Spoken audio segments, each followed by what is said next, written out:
दसैँ मान्दाखेरि के चलन छ भन्दा टीका लाउने चलन छ है, टीका लाउने चलन।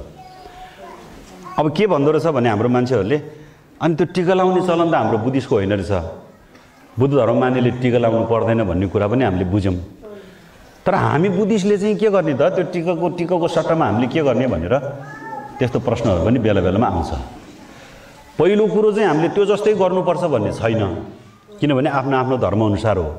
हाम्रो धर्ममा जब टीका लाउने भन्ने नै छैन भने फेरि हामीले टीकै लाउनुपर्छ भन्ने चाहिँ के कारण, के त छैन नि। हाम्रो लाउनै पर्दैन भनेपछि कुरा त्यहाँ टुङ्ग्यो। यदि लाउनुपर्छ भने अब लोसारमा टीका लाउने,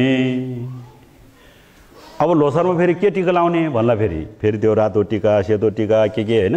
अब फेरि हाम्रो तामाङ समाजमा के पनि एउटा विकास भएको छ भन्दाखेरि टीका लाउँदाखेरि त्यो रातो चाहिँ लाउनु नहुने रहेछ, रातो चाहिँ लाउनु हुँदैन, हामी बुद्धिस्ट हो, सेतो लाउनुपर्छ भनेर फेरि चामलमा दही सही लगाएर त्यो सिन्दुर नहालेर सेतो टीका टन्न निधार भरि लगाएर हिँडिरहेको पनि देख्छ है।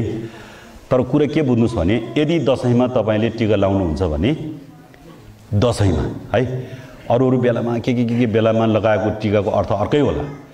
दसैँमा यदि तपाईँ टीका लाउनै हुन्छ, म बुद्धिस्ट पनि हो तर म टीका पनि लाउँछु भनेर कसैले भन्छ भने, अब त्यो होइन भन्छ भने म चाहिँ के भन्छु भने टीका लाउनुहुन्छ भने रातै लाउनुपर्छ दसैँमा। दसैँमा रातो टीकाको अर्थ छ, सेतोको अर्थ छैन। विजया दशमी भन्यो नि, विजया दशमी भन्यो के हो, जितेको दशमी, छेबछु, हाम्रो भने छेबछुलाई दशमी भन्छ नि त।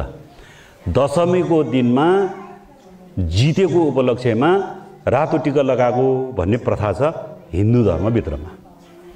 त्यो चाहिँ कसले जितेको भन्दाखेरि रामले रावणलाई जितेको, अनि त्यसपछि दुर्गा भगवती माता दुर्गा भगवतीले चाहिँ के राक्षस रे मैकसुर राक्षस मारेर चाहिँ विजय प्राप्त गरेको, त्यो पनि दशमीको दिनमा परेको।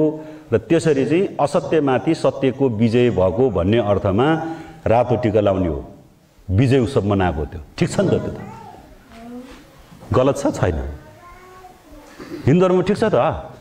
अनि हामी बुद्धिस्ट भन्नेले चाहिँ के अर्थमा लगाएको त, बुद्धले कुनै राक्षसलाई मारेको दिन त होइन, बुद्धले कोहीसँग लडेर होइन। अब बुद्धले कसैसँग चाहिँ लडेर भनेर त्यसरी मार्ने र सिद्ध्याउने भन्ने अर्थमा त होइन, तर छुटुल ध्विजन भन्यो नि अघि, छुटुल ध्विजन, त्यो लोसारको बेलामा आउने ध्विजन चाहिँ विजय उत्सव मनाउने भयो चाहिँ त्यहाँ मनाउनुपर्छ हामी बुद्धिस्टहरूले, किनभने छ त यदि शास्त्रहरूमा त्यो विजय प्राप्त गरेको दिन हो नि त। यता रामले रावणमाथि विजय प्राप्त गरेकोलाई विजय दशमी भनेर मान्न त हुँदो रहेछ नि त। त्यो जस्तै हाम्रो बुद्ध धर्म मान्नेहरूले अनि छुटुल ध्विजनलाई विजय उत्सवको रूपमा मान्न सकियो। अब लोसारमा टीका के लाउने त भन्दा अब त्यो रातो टीका पनि होइन, सेतो पनि होइन, उयो चामल पनि होइन, के पनि होइन। अब हाम्रो तामाङको फेरि आफ्नै मौलिक संस्कार भन्ने एउटा पनि छ, त्यो धर्मभित्रमा शास्त्रभित्र नभए पनि तामाङ समुदायमा समाजभित्रमा नै विकसित भएर आएको संस्कारलाई हामी के भन्छौँ, मौलिक संस्कार भन्छौँ। त्यो मौलिक संस्कार भनेको चाहिँ तामाङको के हो त भन्दा तामाङहरूले टीका लाउँदाखेरि चाहे बिहे गर्दा होस् चाहे कुनै पनि समयमा हामीले टीका लाउँदाखेरि चाहिँ अब टाटा मेन्दो भन्छ नि, कोको मेन्दो हो, कोको खोइ यहाँ छँदैछ नि, ऊ यहाँ यी ल हेर्नुहोस्, यो मेन्दो चाहिँ हामीले कस्तो महत्त्व छ।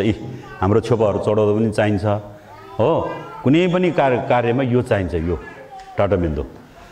यो टाटा मेन्दो चाहिँ के गर्ने त लोसारको बेलामा भन्दाखेरि आफूभन्दा ठुला गुरुहरूबाट र आफन्त चाहिँ घरको चाहिँ मूल्यहरूबाट चाहिँ अब तपाईँले दसैँको झल्को लाग्छ भने दसैँमा मान्छेले टीका लाउँछ, खोइ हामीले त टीका पनि लाउन पाएन, हामीलाई त खोइ हाम्रो बुद्ध धर्ममा त टीका पनि लाउने चलन छैन रहेछ भन्यो भने अब लोसारमा लाउने। यहाँ नौनी हुन्छ नि, नौनी हुन्छ नि हाम्रो है, घिउमा अलिकति टाख्ने अनि टक्क चाहिँ निधारमा लगाइदिने टीका, अनि खाता लाउने, ढोग्ने, दक्षिणा दिने भयो त नि। अनि त्यो रातै चाहिन्छ सेतै चाहिन्छ भन्यो भने अब जबरजस्ती छैन, बुद्ध धर्म मान्नैपर्छ भन्ने पनि छैन। अब त्यो जुन चलन चल्ती जहाँबाट आएको छ त्यो धर्म अङ्ग हाल्ने सकिएको पाउँछ, त्यो पनि मान्न पाइन्छ होइन। त्यस कारणले त्यो कुराहरू चाहिँ त्यसरी बुझिदिनु होला है।